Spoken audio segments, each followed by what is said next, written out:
Hello, little Timmies. And today we're going to be talking about the NBA All-Star reserves. It just came out about 5 minutes ago, so I am recording this. So it's fairly new. And let's start with the East. So the first player in the East is Jimmy Butler, and he was pretty straightforward. I think that a lot of people had him as All-Star.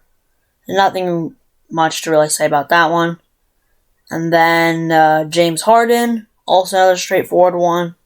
With James Harden, the Brooklyn Nets are doing good, and Kevin Durant's an All-Star, so the Nets have 2 All-Stars on their team.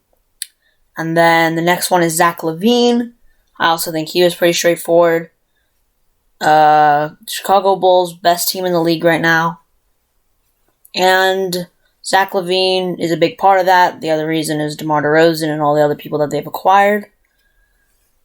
And then next is Jason Tatum. Jason Tatum is on the Boston Celtics. The Celtics are only the 9th seed, but I don't think he's been by far the best player. I think he has been just because he's been on a good little stretch here. So I think he has been better than Jaylen Brown, but not by that much. I think they're both ball hogs, but Jason Tatum was a pretty straightforward pick.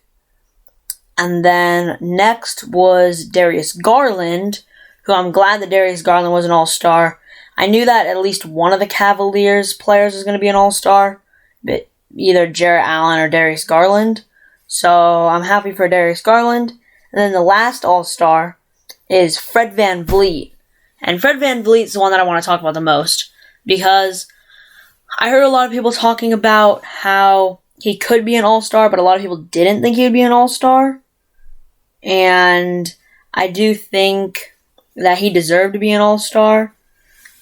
And the Raptors, they've been playing pretty decently.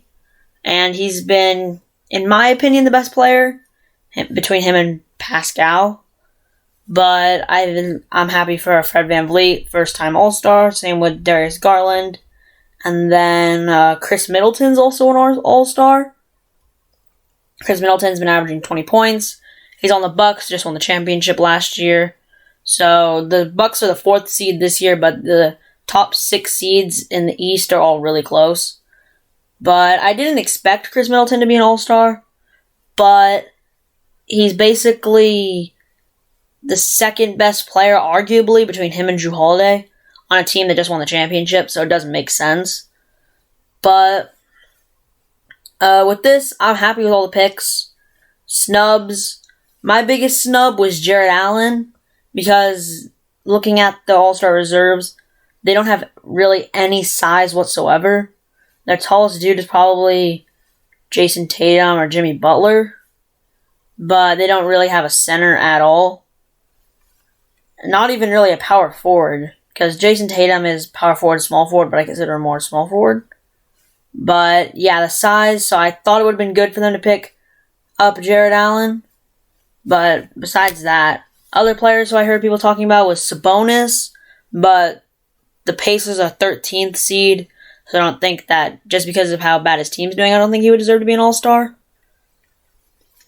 But yeah, let's move on to the West. And the first player on the West I want to talk about is Devin Booker. Devin Booker was, he was a lock.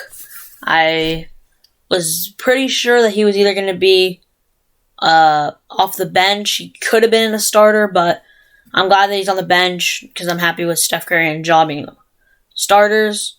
And then next was Chris Paul, who's leading the league in assists, averaging 15 points. And the Suns having 2 players in the All-Star game, and they're the best team in the league. That's solid. That's exactly what I had expected. And then there was Donovan Mitchell. And Donovan Mitchell, he's been injured lately for the past week or two, but he deserves to be an All-Star. The Jazz are the 4th seed, but they're really close with the Grizzlies. And then his teammate, Rudy Gobert, is also an All-Star, and I'm happy for that one. Rudy Gobert, one of the best defenders in the league, probably the best rim protector in the league. He's also on the Utah Jazz, so they've been playing really good. And then next one, Draymond Green. Draymond Green has been playing good. I really like him defensively. I think he's the defensive player of the year. But he is injured, so he won't be able to participate in the All-Star game. So they're going to have to pick someone else to replace him. And then the last forward was Karl Anthony Towns. And Karl Anthony Towns, Minnesota Timberwolves are the 7th seed this year. So currently, as it stands, they'd be in the playoffs. Well, the play-in tournament, but they're in a position in the playoffs. And a main reason is Karl Anthony Towns. And he's been playing pretty solidly. But now they have guys like Anthony Edwards who are contributing. So that just boosts them up. But yeah, I think Cat deserves to be an all-star.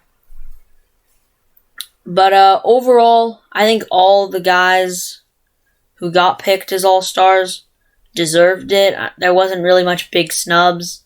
Anthony Davis wasn't an all-star, so that does kind of suck. But he's missed time. Paul George is probably out for the season. It hasn't been confirmed.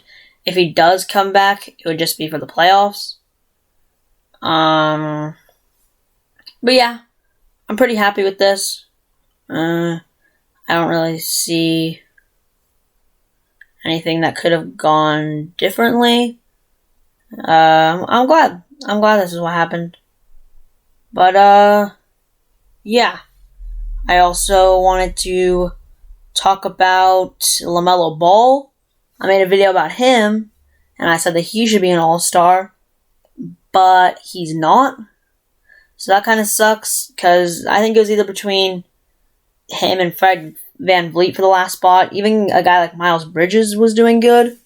But with me, I would pick LaMelo over Fred VanVleet. Fred VanVleet has had a good season, but I feel like LaMelo Ball overall is just better. But, yeah. Tell me in the comments below how you feel about this. And the last topic is I want to talk about how the NBA All-Star MVP trophy, who they give to like the best player over the All-Star game, it's being redesigned to honor Kobe, because they were, over the past All-Star game, they were doing stuff to honor Kobe, the past like 2, I think. So now they're honoring the All-Star trophy to him, and I do think that it is kind of much, in the sense that it's like, it was cool when they did it the first time, but now they keep doing it. But I didn't understand, it's just to honor Kobe and his legacy and stuff, but yeah, I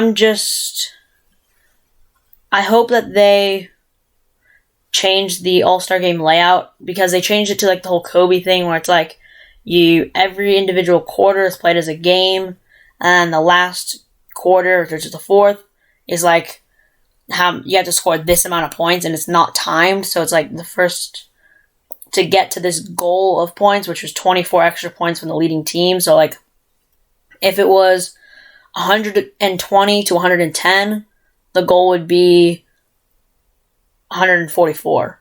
So 120 then plus 24, 144, and then whichever team gets to that number first would win.